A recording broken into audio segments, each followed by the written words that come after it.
Kia ora and welcome to Cinema in Context, where we discuss all things film and the connections between. My name is Jeremy Downing. And I'm William Chen. And each month at Cinema in Context, we discuss two films, one current and one retrospective with some connection. It could be the same director, the same actor, or a similar theme. This month, we are discussing KPop Demon Hunters, the phenomenon that was released on streaming earlier in the year, but has since had a pretty successful international release.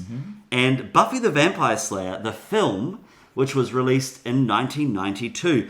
The connection being they are both fantasy-style texts about slaying demons and kind of converging that with pop cultural, high school-y style leanings. And girl power. I suppose K-pop Demon Hunters, they're not high school students, are they? But they are slightly older, but yeah. Very much that girl power edge. Cool. Hey, William, give us a bit of a summary. Let's start with K-pop Demon Hunters. Sure thing. So K-pop Demon Hunters is the latest from Sony Pictures Animation, the wunderkinds behind films such as Spider-Man Into the Spider-Verse and Mitchell's vs. the Machines.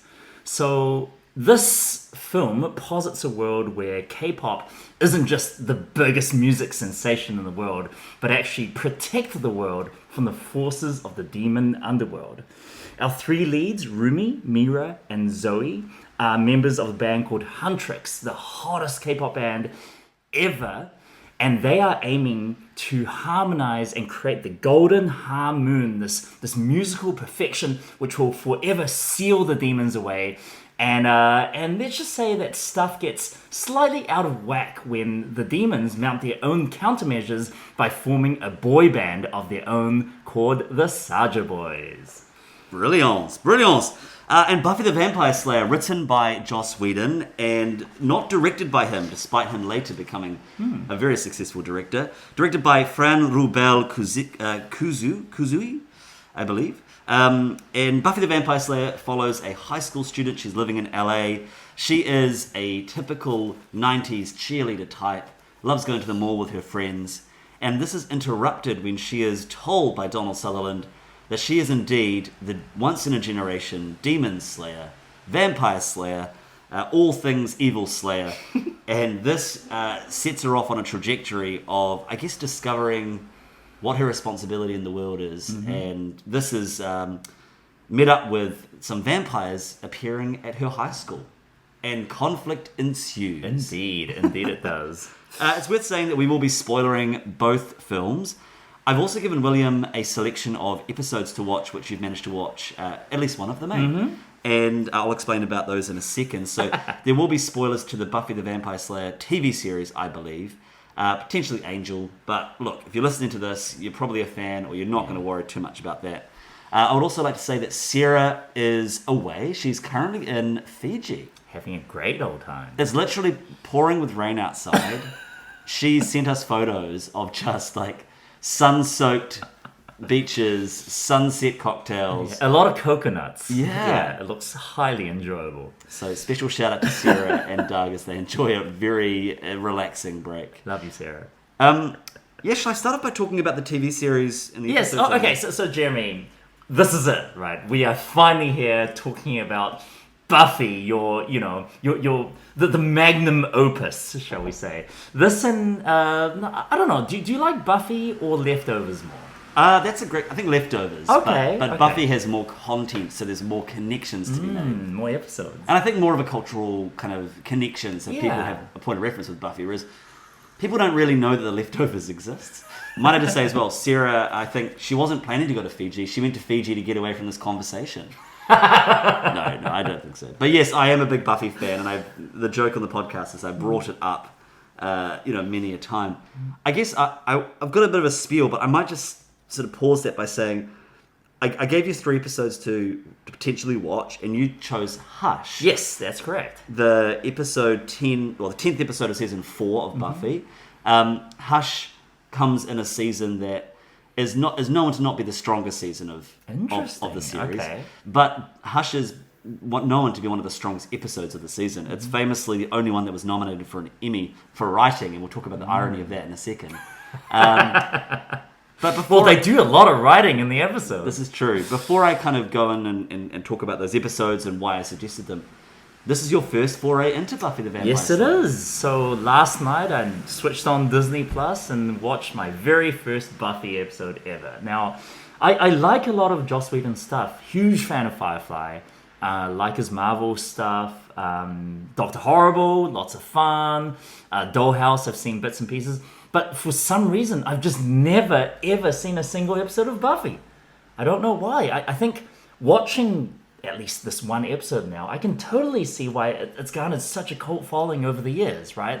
Like, everything you see in geek culture nowadays, so much of it has foundational starts in Buffy, it seems like. And there's, again, not knowing a lot of the lore behind the season 4 episode, you can kind of figure out the character archetypes and where things might be going, some of the underlying mysteries, and like this serialized storytelling for the late 90s is fantastic. Now that is, of course, kind of counteracted or definitely put in stark contrast with the movie from 1992, which we'll talk about after talking about the show. I have strong feelings about Buffy the Vampire Slayer. But at least the episode Hush, like, I really, really enjoyed it. It was relatively self-contained. As you say, kind of a prime example of the whole Monster of the Week thing. Reminded me a lot of the Monster of the Week episodes from Doctor Who. Similar vibes and prosthetics and kind of this sort of fantasy, sci-fi, horror tone. I really, really enjoyed it, especially as a chaser to the movie. I love that you bring up Doctor Who, because those creators have said that Buffy and Angel are huge influences on Doctor Who and Torchwood. Really? Oh yeah, Okay. they talked about especially the relationship between that spin-off show and how Angel spoke with Buffy. Okay. And you know, I suggested these episodes because we had a conversation last episode about what we were going to do. We knew Sarah was going to be away. We said, hey, look, let's do K-Pop Demon Hunters, because I really wanted to see it. Mm-hmm. It's significant. It's been one of the biggest films of the year in the most unexpected ways. And of course, Buffy was the obvious choice. And realizing that neither of us had seen the film felt like a fun thing to do. And I went home and I literally watched it that night. Oh, wow, okay. And despite the film having some merits, I was like, oh, no. This is not what the TV series is like. Right. I think one of the key things, and you know, that just to kind of touch a little bit on the film, is that in the series, Buffy always talks about leaving her previous school, burning down the gymnasium, and she killed a whole bunch of vampires. But that act got her kicked out of her school, and so her and her mother had to move to Sunnyvale to kind of start a new life. That doesn't happen in the film, so I was waiting the whole time for that to happen. So was this a rewrite? Or? It was the original script's ending, and Joss Whedon was so frustrated by how they dealt with his script that he was like, well, I'm going to make the TV series and still allude to the events of what I wrote. So that, and of course, that becomes a huge plot point for Buffy, the guilt she feels of destroying school property in such a significant way and having to uproot her mother's life. It plays into what happens in the series. Mm-hmm. But, Stephen Root would have probably given her a detention for that. Stephen Root? In the movie. Oh, gosh. He's the principal who's like, detention. Which is the archetype for most of the principals that appear in the series as well. So I guess to say, I sort of went and did a bit of research. I've seen the entirety of Buffy the Vampire Slayer, and I sort of thought, okay, I need to pick maximum of 3, because I knew that anything more than that's just ridiculous. So I wanted to pick something that would kind of showcase the best of the early days of Buffy, because those first 3 seasons when they're in high school kind of set the tone. I think it's what people think of when they think of Buffy the Vampire Slayer. And so I picked season 3, episode 16, Doppelgangland. And one of the reasons why I picked that is because not only is it a great episode, but it has all of the kind of staple characters. So Angel is in there, Cordelia is in there, Wesley is in there. He kind of emerges in season 3. And they would all go on to be an Angel, the TV series. Okay. It's a really good display of what a typical Buffy episode is like. And you've also got the character of Oz, played by Seth Green, in there. The character of Anya, she's sort of a bit player at that point, but she becomes, as you'll see in Hush, a regular of the cast. It's also the first suggestion of Willow's queerness, which then kind of gets suggested again in the episode of Hush, where she has that moment of kind of combined power with Tara, and they have this sort of spell where they push a vending machine across the room. And then the third episode I suggested to you was Once More with Feeling, which is in season 6, episode 7, which is the famous musical episode, which makes sense with K-pop Demon Hunters. And that's also the end of that relationship. So Tara and Willow become lovers through most of the second half of the show, and kind of Willow becomes so powerful that she starts to use that power to make her forget all the fights they're having. And when her girlfriend finds out about that in the musical episode, it's effectively the end of their relationship. I see. Because she's like, you're using witchcraft to blast over all the things I'm kind of challenging you about. So there's a few reasons why I picked it, and I think each of those episodes showcase quite a different part of the series' development. So season 3 is when that high school formula is really hitting its strides. Season 4, like I said, not the greatest season. That they sort of tried to figure out how to make Buffy work at university. Right. And there's like a secret government organization with laser guns. Which is one of the like silliest subplots. And it's kind of like that becomes a big bad at the end. And it's very, very, not the greatest moment of Buffy kind of trajectory. And the sixth season, the third episode I suggested, is where they've sort of figured out how to do these characters in adulthood. Okay. And so it's an interesting show in terms of lots of things, but how it builds out of the high school genre. I see. Because it does 4 seasons out of high school. Yeah. So thank you for watching Hush. Not at all. Again, greatly enjoyable. Now, what wasn't greatly enjoyable, of course, was the 1992 movie. Yeah, what was your experience watching it? Because mine was very palpable. Okay.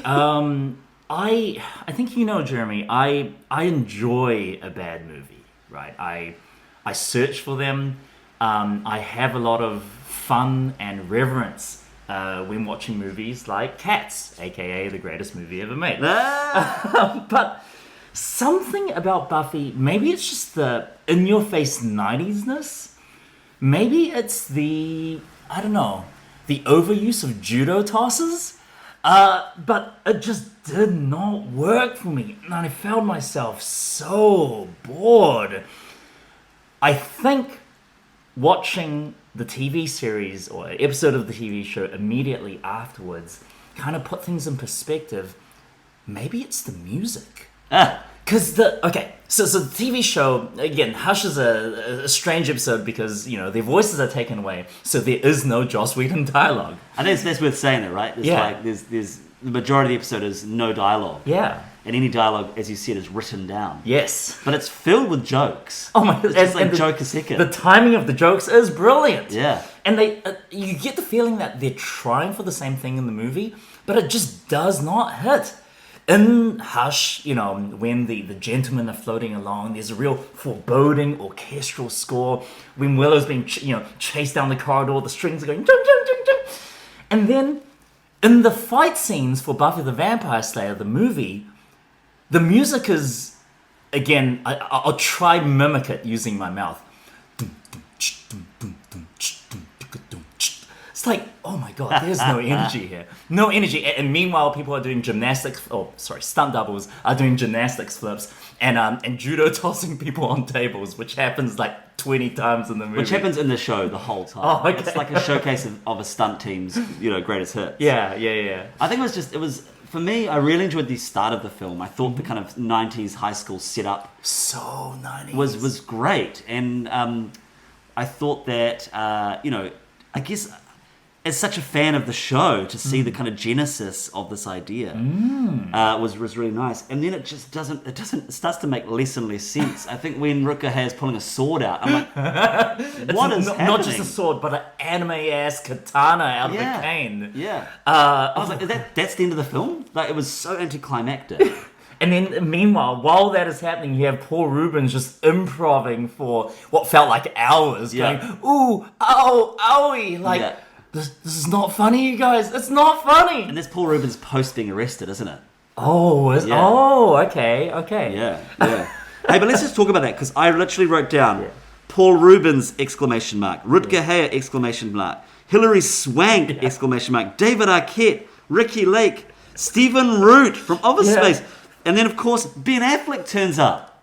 Oh my god, yeah. Ben Affleck in like a very small role. I don't know if he dies or not, but he definitely gets thrown, I think.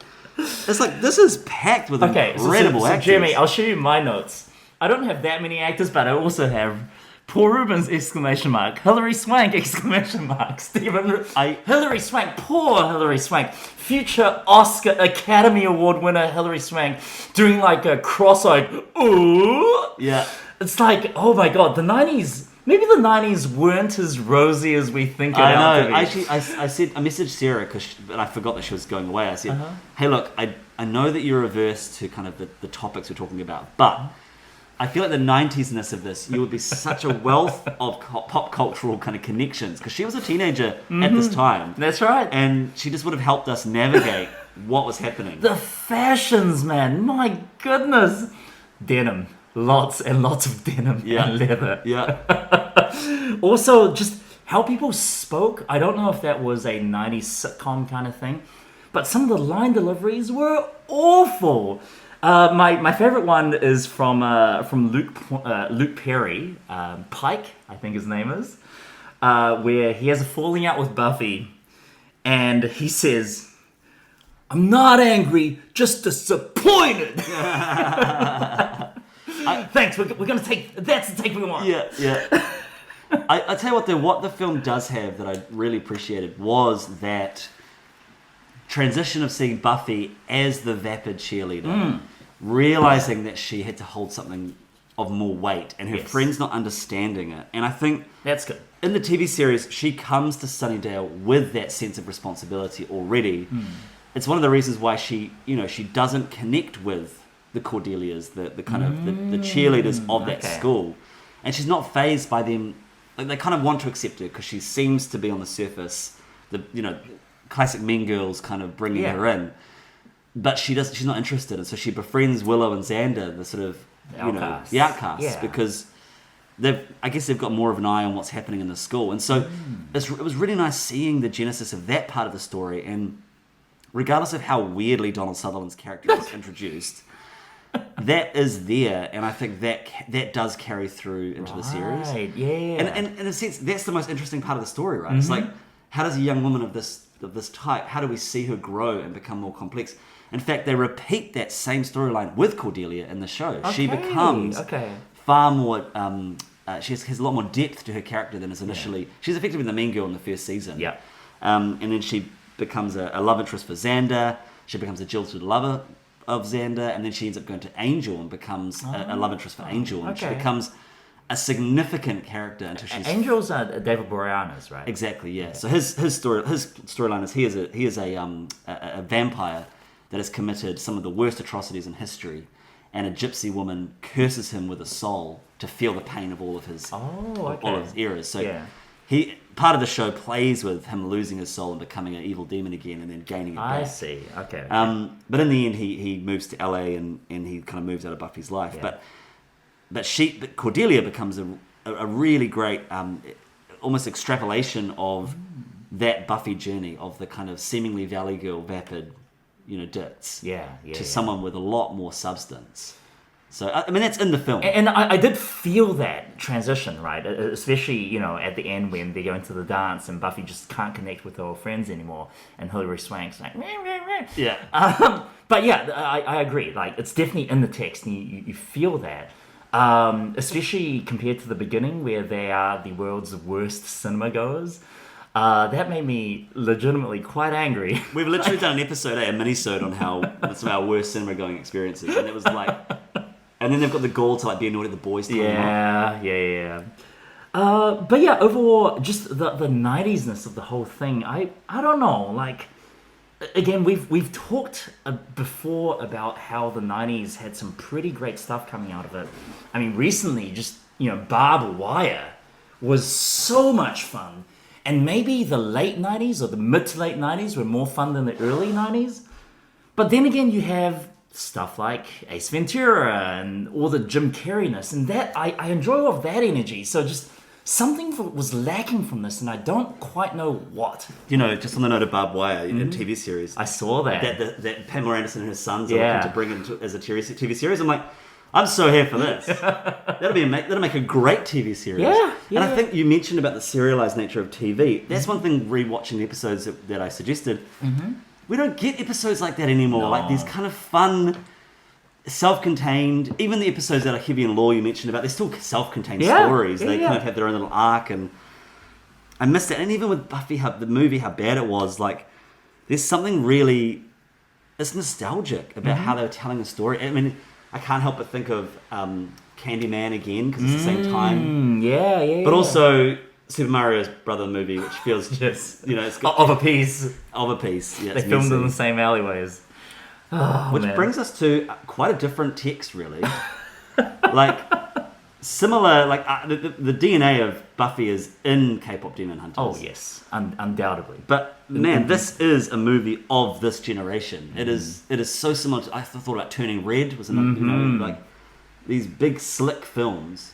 When did you first watch K-pop Demon Hunters? When it came out, so I think the week of release, I remember seeing the trailer and being like, "Oh, this looks interesting." Yeah. And so I kind of watched it around the time when it started gaining traction, and had a great time. Yeah. What do you think, Jeremy? I'm super interested. I remember you brought it up with me and Sarah, like I think the week of. You're like, "Oh my gosh, guys, I've watched this movie," and I was like, "That sounds amazing." And you sent me the trailers or maybe the opening song. Yeah, opening song. And I'm a fan of K-pop music, so I was already on board from that perspective, let alone the kind of demon slaying perspective. I can't help but bring up Sailor Moon as well. There's like a real strong Sailor Moon connection here. I mean, I will talk about Sailor Moon in a second. But I had such a good time. I think the film knows what it's trying to do, and it does it really confidently. I think Disney can really take a leaf out of the book of what the team at Sony are doing, because the way that it did musical numbers, and it felt very classic Disney Renaissance. Yeah. That's an oxymoron statement, isn't it? Especially the love song between Rumi and, what's the guy's name? Genu, that felt very 90s Disney. I thought the kind of storyline of her trying to hide her scars was really nice.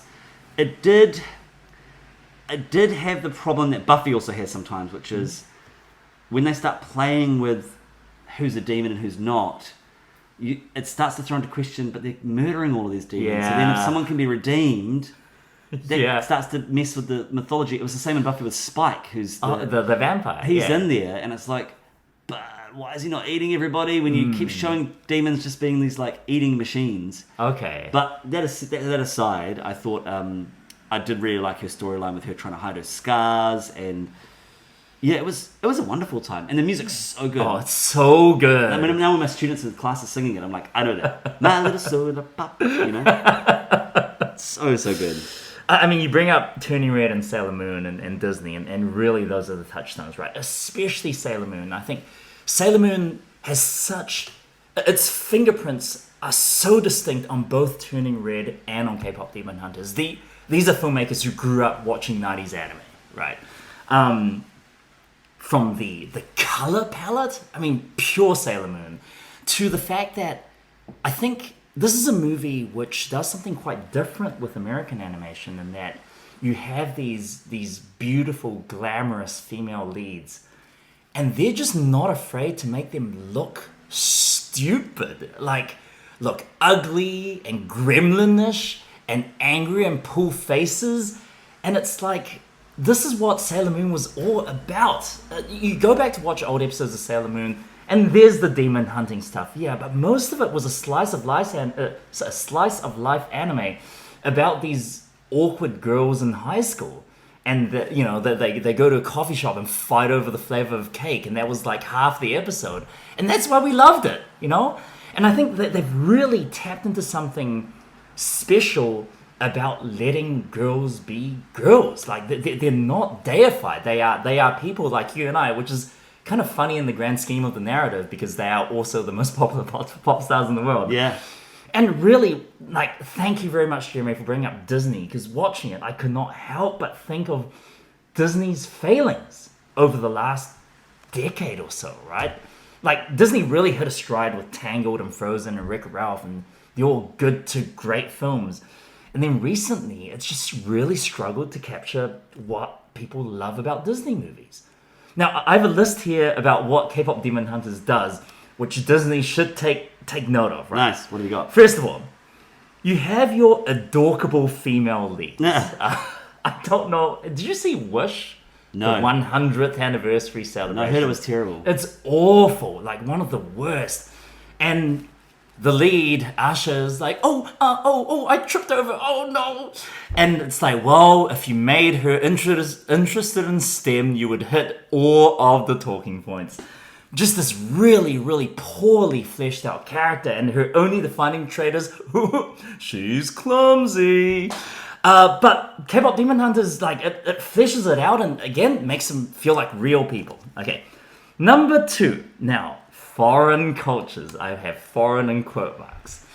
K-pop Demon Hunters is an American film made by American executives that is about Korean culture in a way that I don't think I've ever seen from an American studio kind of working in another culture. It feels so like finely observed and real and lived in. It's not like that live action Mulan movie where it's just this mishmash of iconography from Chinese culture. And as a Chinese guy, I was really confused. Like, even though, yes, most of the cast, or a lot of the cast are American, and most of the creatives, there's a lot of Koreans in there, but they're all Korean American. Like, yes, it's an American thing, but it feels so authentic to the source that, you know, it doesn't surprise me that it's huge in Korea. Did you see footage of the drone show in Seoul? Was it last week or the week before? They had a massive K-pop Demon Hunters themed drone show over the skies of Seoul. And meanwhile, everyone on the ground, including the camera person, is like singing along. It was beautiful. So there's that. Disney, I don't know. I don't think it does culture well. Recently, you have Raya and the Last Dragon, and that was like, oh, Disney, its first foray into Southeast Asian mythology. And it was such a mess. Just such a mess. Was it Vietnamese, Cambodian? I don't know. I also kind of have that feeling with Moana, where it's just a hodgepodge of iconography that doesn't quite cohere or mix well, at least in my eyes. I know some people would beg to differ. Okay, number 3, you've mentioned this already. It's a romantic comedy and a musical. And it's a really good one. And Disney, I mean, it used to build its castle on the foundation of romantic comedies and musicals. So why can't they make a decent one anymore? Why do the songs kind of suck? Like, these songs are really good. Yeah. Again, like recently, sorry, I'm just continuing on with this Disney rant. The Snow White live action remake has a lot of very, very bad things. Did you see it, Jeremy? No, I don't want to see it. Okay, don't. Please don't. I don't want to see those remakes anyway. The only live action remake I want to see is Hercules. Oh, yeah. I mean, the music of Moana is great, and I love the music in Encanto as well. Mm-hmm. So it's not all been bad news. And, you know, Frozen has had some massive songs. Yeah, for sure. But I mean, how old is that now? I'm trying to think. Over 10 years. Frozen was what, 2013? Yeah. 12 years. Oh, jeez. Yeah. Old. So, yeah, like, for some reason, you tap into the zeitgeist of people wanting musicals. And they're not hiding the fact that it is a musical, maybe because K-pop has its own fan base. But just the music is integrated so well. And I love when action and you know, action set pieces and beats are timed to music, and you have the choreography and you have the cutting. It's just very, very well done. Yeah, I agree. Moving on. How do they do animal sidekicks better than most Disney movies? This is where the I think the Studio Ghibli influence is really strongly felt. Like, yes. I was like, oh, the moment that big tiger thing, whatever, kind of came out of the ground, I was like, Studio Ghibli! Yeah. And especially with the little crow or whatever was on his head. Yes, the magpie. Yeah, magpie, yeah. Oh, and I love how they start off being so scary, and then it's just, they steal the show without doing much, just by, you know, simple shenanigans. Yeah. And then Jinu's like, I made the hat for the tiger, but the bird keeps stealing it. Yeah, yeah. And then finally, like, stylized animation. And this is something Disney's been really falling behind on. We've talked, or I have talked, a lot about stuff like Sony Pictures, right? You have, I mean, we covered Mitchell's versus the Machines and Spider-Verse on this podcast already. Like, they're pushing the envelope, really. I know K-pop Demon Hunters doesn't push as hard, but it does interesting things with how things squash and stretch. You have the people suddenly change the entire character model just to fit a gag. And you have other companies doing this as well, like DreamWorks with Puss in Boots: The Last Wish, or the Bad Guys, like really experimenting with what is possible with the technology we have on hand right now. And then Disney is just not doing that, and everything looks very plasticky, very much like it's out of 2013. And so all of that together, it is shocking to me how big a hit K-pop Demon Hunters really is with girls and boys, right? I work in a boys' school, and the boys, they're 16, 17, you could be nerds or jocks, but everyone loves this movie. Oh, my favorite character is Rumi, or Bobby's the greatest. And it's like, it's really hit a zeitgeist in a way that I haven't seen with a film in a long time. Yeah, I agree. Yeah. I mean, Barbie was pretty massive. Oh, right? yeah. Sorry, Barbenheimer. Yes. Yeah, that was huge. Right. But this it's been massive. I agree. Like the students are all, like I said, they're singing the songs. It's just fun. I think it's when great creatives get a chance to do something from the heart with really talented people. It's come out really strong, but also they couldn't have known that this would be such a huge hit. They sold it to Netflix, for goodness sakes. Yeah. Oh, but maybe that's a good thing. I don't know. Get more eyes on the product. Yeah, I mean, it's definitely going to help. I mean, they're going to get a sequel, aren't they? They're gonna get a TV series or something. They're saying stage musical, going all out. Well, I mean, the voices are K-pop stars, aren't they? Yeah, they are. What's the group that? They're all from. Oh, from Twice. Twice, yes. I mean, they have a version of the main song as well, which is slightly different to the filmed version. But man, the songs are they're just super catchy, and it comes without a shock that they are top of the charts for months now. Yeah. And it's that thing we've talked about before, or I've talked about before, like with the Star is Born film remake with Cooper and Gaga. Yeah. You know, that film rests on a song being the biggest in the world, and they just happened to make the biggest song in the world. So it really works. And I think with this as well, it's like this rests on the fact that they are a brilliant K-pop band, and they've made music that is topping the charts. And so that just the sincerity of that is it's just very impressive. Yeah. And the old Disney films used to do that. They used to be really massive hits. I would love to see Disney go through that again. I rewatched, a couple of Disney things. 2 days ago, we were at a friend's house who had a big projector set up and watched The Lion King in 4K, like digital projection on a wall. And Circle of Life started, and I was tearing up. Yeah, like, it was so well animated. Powerful. Yeah. And then the songs in The Lion King, goodness gracious. I mean, who is the composer? Hans Zimmer? I hope it is Hans Zimmer. Oh gosh, what an up and coming. Did he ever have a career? Disney animation. I'm still looking at Disney animation films because for me, Encanto is the last film I actually enjoyed from the studio. Because what have they done since then? They had Strange World and then which is terrible. I turned it off. Strange World is like oh boy. Okay, so let's have a look. So Encanto was 2021. Does that sound right? You mentioned Raya and the Last Dragon, which was before that. Onward was not that great. So Lightyear, Strange World, Elemental, Wish, Soul, Turning Red, and then Pixar as well. Luca, Inside Out 2, Moana 2. Moana 2 was not. It was alright. I think it was alright for what it was, but it was made as a TV series. Exactly. All my friends who were in it, because I got friends who were in it, they're like, right. What is it, the TV series we were making? And it became a movie. And it felt like a TV series. Oh yeah, it felt like multiple episodes stitched together. What they used to do for DVD sequels back in the 90s. Yeah, because they had that whole ensemble as well. That's so they can have different episodes about those characters. Yeah. Inside Out 2 I thought was very good. Mufasa I've not seen, not interested.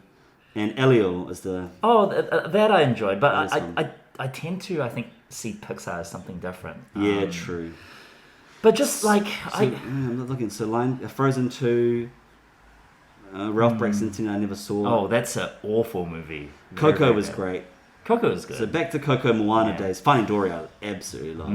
That's right. Really, it's been since... Encanto was the last... So the last 4 years have been pretty Pretty average. I was gonna say, I think my favorite Disney film in the last while recently is Tangled, and then I remembered Tangled was in 2010, and that's Isn't it 2008? no 2010. I remember. Wow. And that is a longer time than I realized. No, but there's been, because I mean, Zootopia was great. Zootopia is good, and Frozen is good, and Wreck-It Ralph is also very good. And you know, like, Zootopia 2 is coming out. That's right. Big Hero 6 I enjoyed. Yeah. And then I can't help but keep looking at the Pixar films. I just don't know if this is because of board-driven, money-making strategy. Of course it is. But then Sony is as well, right? And why do they have more freedom to do? And to be honest, if you look at those films, if we talk about all those films we just mentioned, I wouldn't call them run-of-the-mill. They're not. They are quite daring. Yeah. They're all trying different things. Like Spider-Verse. Yeah, Spider-Man's a big property, but what they do with it is insane. But I mean, with Disney as well, like all of those films you listed, they're all quite abstract movies. Yeah. So I don't know. Maybe it's really hard to make a good film. And maybe we galvanize an era when you get 3 films that are great. Maybe. And consider that to be a really successful era, but it just so happens that 3 great movies were made. We can't help but find patterns. But then that's a great point. We won't know until kind of people come out of the woodwork and say, "Oh, this is a terrible time in Disney's kind of trajectory." Well, I mean, have you seen the documentary for Frozen 2? No. Apparently, just the production of that movie was a hellhole. Like, They started filming without a real script. There were revisions up until release day. Everything was rushed, and you can really see in the final product. Yeah, I agree. Yeah. But I find it fascinating what you just said about just the set, like 3 strong films, and then you kind of, through rose-tinted goggles, see this as like, the Renaissance. Because it really was, right? Or maybe it was more than 3 films, because what was it? I mean, you have Little Mermaid and Beauty and the Beast, Aladdin, Lion King. That run, like, unbeatable cinema. Yeah. Like Martin Scorsese going, cinema. Yeah. And then you have more daring works like Hunchback, which is a great film, although it was kind of a box office dud. Yeah. But, like, artistically incredible. And then what was it? Pocahontas, Hercules, Mulan, and then Tarzan, which kind of rounds the whole thing up. Yeah. And so I guess by Mulan and Tarzan, which are still great films, you kind of have a bit of a downturn. Yeah. They're not the same. And I love Mulan up until the last act. And, Tarzan I don't even remember. Okay. You should rewatch. I think Tarzan is heaps of fun. It's a beautiful film. And then you go into some... I mean, I really like Emperor's New Groove. Yeah. And Treasure Planet's great as well, but did not find an audience. Well, now it has, but, cult audience. Yeah, I think just what Sony have been doing is really knocking it out of the park, which is wonderful. Whatever their leadership is saying, go do, it's definitely working. Yeah. And what I find also really interesting is there's very, very little culture war bullcrap associated with K-pop Demon Hunters. Yeah, true. Nowadays it's all like, this thing is woke. Yeah. No one has said anything. Everyone loves this movie. Yeah. And it's a movie about 3 Korean girls. Like, I don't know. Something is working with this movie on a different level. Yeah. Yeah. That's an interesting point, because I commend companies for trying to be progressive, but I think it was from a position of just being progressive for the sake of being progressive. Mm-hmm. That's where people shut fake, isn't it? Yeah. All right, final thoughts. Okay, sorry. I've just been babbling on for quite a while. No, it's good. Okay, so yeah, K-pop Demon Hunters. My main problem with the movie is that I feel like it doesn't have an ending. It just ends. Right. And there's a lot of character arcs that kind of just stop, and maybe this is for a future sequel and for other properties. But it felt slightly anticlimactic. Apart from that, everything else is firing on all cylinders. And it's I just love that people are loving this film. Did you see some of the footage from people who went through the live screening of this? No. Over that weekend. I kind of wish I'd gone. I was like, sing along, not for me. But there's so much footage online of just kids singing and dancing in the aisles, and it's like, this is how movie lovers are made. You know, they'll remember this. And they remember this as a definitive moment where they were in the cinema and they shared this experience with other people who kind of loved everything that they were loving. It was really powerful stuff. I think that, Jeremy, there's hope for the new generation. Yeah. And then Buffy, thank you very much for introducing me to those episodes. I will watch the other two as well, but Hush was really, really fun, and I can see what the fuss is about. The movie itself, again, for all its 90s-ness, and I do appreciate the 90s cheerleading colors.